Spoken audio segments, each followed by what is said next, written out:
Selamat pagi, siang, dan malam.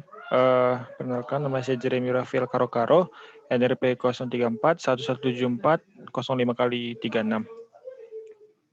Pada kesempatan ini saya ingin mempresentasikan hasil proposal tugas akhir saya yang berjudul Identifikasi Bidang Sesar dan Arah Dugaan Fracture di Kabupaten Probolinggo menggunakan data mikrotremor. Untuk outline presentasi saya pada kesempatan ini terdiri atas 4 bagian utama, yaitu pendahuluan, tinjauan pustaka, metodologi, dan jadwal kegiatan. Pertama, untuk pendahuluan, yaitu terdiri dari latar belakang, rumusan masalah, tujuan, batasan, dan manfaat. Untuk latar belakang, di sini akan menceritakan tentang asal-usul kenapa memilih judul dan metode yang dipakai. Jadi, semuanya beranjak dari isu yang didapatkan oleh Pusgen pada tahun 2017 dan dikutip dari disertasi Ibu Gayatri Marliani yang menemukan bahwa terdapat sesar Probolinggo yang ditujukan oleh Gawir Sesar memanjang berarah timur laut barat daya. Nah, untuk keberadaan sesar yang ada di Probolinggo ini sudah dilakukan analisis. Namun singkatnya analisis yang dilakukan adalah analisis geologi, yaitu segmentasi dan seksi geomorfologi. Dan belum ada analisis ataupun penelitian subsurface menggunakan penelitian geofisika. Nah, oleh karena itu tujuan penelitian ini salah satunya adalah meneliti subsurface menggunakan metode geofisika. Nah, metode geofisika apa? Nah, karena sesar mayor dapat deteksi dengan gampang karena aktivitas seismiknya, kalau kata Yin tahun 2017, oleh karena itu metode yang tepat sejauh ini adalah metode seismik. Nah, seismik apa? Yaitu seismik pasif. Nah, karena seismik pasif menangkap respon alami dan salah satunya kemungkinan adalah respon dari sesar Probolinggo. Nah, oleh karena itu metode seismik pasif yang tepat adalah mikrotremor. Dan dapatkanlah judul Identifikasi Bidang dan Arah Fracture Sesar di Kabupaten Probolinggo. Untuk batasan masalah ada 2, yaitu metode yang dipakai seismik pasif, yaitu mikrotremor, dan ruang lingkup wilayah adalah kawasan sesar Probolinggo saja. Tujuan ada 2, yaitu mengidentifikasi bidang sesarnya dan mengidentifikasi fracture. Kemudian manfaat penelitian yaitu memberikan informasi. Informasi yaitu pemodelan subsurface dan diagram Ross arah fracture. Kedua, tujuan pustaka. Untuk tujuan pustaka yang dipakai dalam penelitian ini, kita memakai teori geologi dan geofisika. Untuk geologinya, untuk fisiografi, daerah penelitian kita terletak di zona Solo. Nah, untuk geologi regionalnya, kurang lebih disusun oleh 3 formasi, yaitu formasi Terobosan, batuan gunung api Argopuro, batuan gunung api Lamongan, dan alluvium. Dan sesar Probolinggo memotong formasi batuan gunung api Argopuro dan Lamongan. Untuk struktur geologi regional yang ada di sana yaitu sesar Probolinggo dan ada juga lineamen. Nah, lineamen di sini dia diambil dari peta geologi lembar Probolinggo oleh Suarsono dan T. Suwardi. Dan ada beberapa hot spring.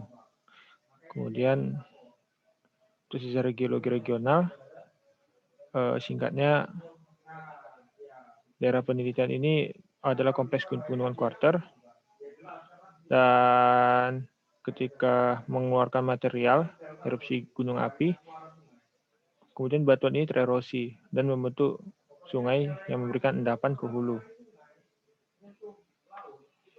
Nah, kemudian kita membahas tentang sesar dan zona dilatan. Jadi, yang dikutip dari Ras Evans, intinya adalah kemungkinan adanya pergeseran akibat sesar menyebabkan adanya dilatansi atau zona-zona yang mengalami pergeseran sehingga terdapat rekah-rekahan atau fracture. Nah, jadi fracture ini yang kita coba identifikasi. Ini ada gelombang seismik. Jadi untuk penelitian ini memakai respon gelombang body, yaitu gelombang geser. Metode yang dipakai yaitu mikrotremor. Jadi untuk mikrotremor merekam getaran tanah dengan amplitudo 0,1 sampai 1 mikrons. Sangat bagus untuk penelitian seismik pasif. Kemudian untuk mikrotremor ini sendiri akan menghasilkan data dengan 3 spektrum dan dengan 2 arah, yaitu arah horizontal dan vertikal. Karena itu akan ada metode pengolahan HVSR, yaitu merasiokan antara spektrum horizontal dan vertikal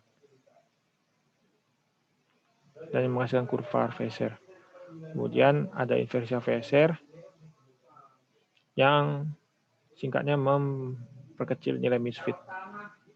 Nah, untuk klasifikasi tanah yaitu berdasarkan data frekuensi dominan, nanti akan ada 4 tipe yang mengidentifikasi batuan yang paling keras hingga yang sedimen.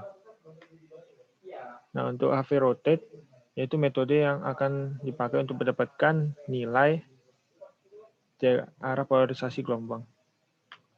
Untuk outputnya nanti kurang lebih seperti ini. Jadi kita akan mencari ground motion polarization. Nah, nanti dari arah polarisasi kita bisa menebak dugaan arah fracture. Nah, untuk penelitian terdahulu ada 2 yang dipakai, yaitu penelitian Piscuita, yaitu tentang mendapatkan diagram Rosen, dan satu lagi penelitian Bapak Haryono untuk interpretasi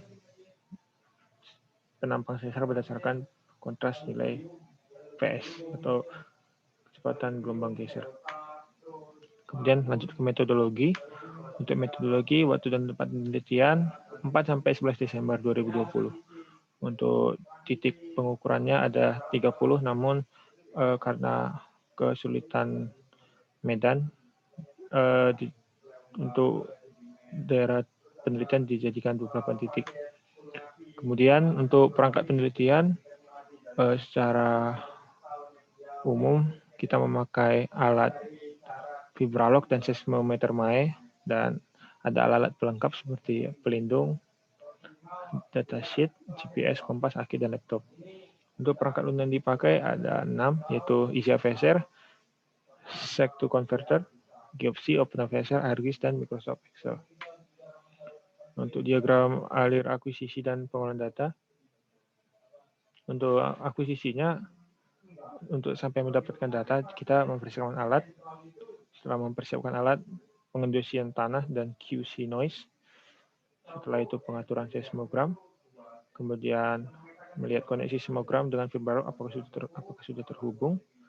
Kemudian melakukan pengaturan durasi perekaman data, yaitu 30 menit. Dan setelah mendapatkan data, kita lakukan quality control lagi. Apabila tidak sesuai yang kita inginkan, kita lakukan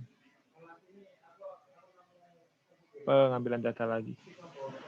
Nah, untuk diagram alir pengolahan data, secara garis besar kita melakukan rasio spektrum horizontal dan vertikal dengan HVSR. Nah, dari HVSR ini nanti akan dipakai untuk mendapatkan 2 output besar, yaitu mendapatkan arah diagram Ross menggunakan HV rotate dan mendapatkan bidang sesar menggunakan inversi. Kemudian setelah mendapatkan output itu akan dilakukan analisis dan dihubungkan dengan analisis geologi. Untuk jadwal kegiatan, seperti yang terlihat di layar share screen, untuk progres kegiatan yang sudah dilakukan hingga saat ini, yaitu sudah sampai pengolahan HVSR yang ada di minggu kedua bulan kedua. Untuk grafik kumulatif kurang lebih seperti ini. Terima kasih.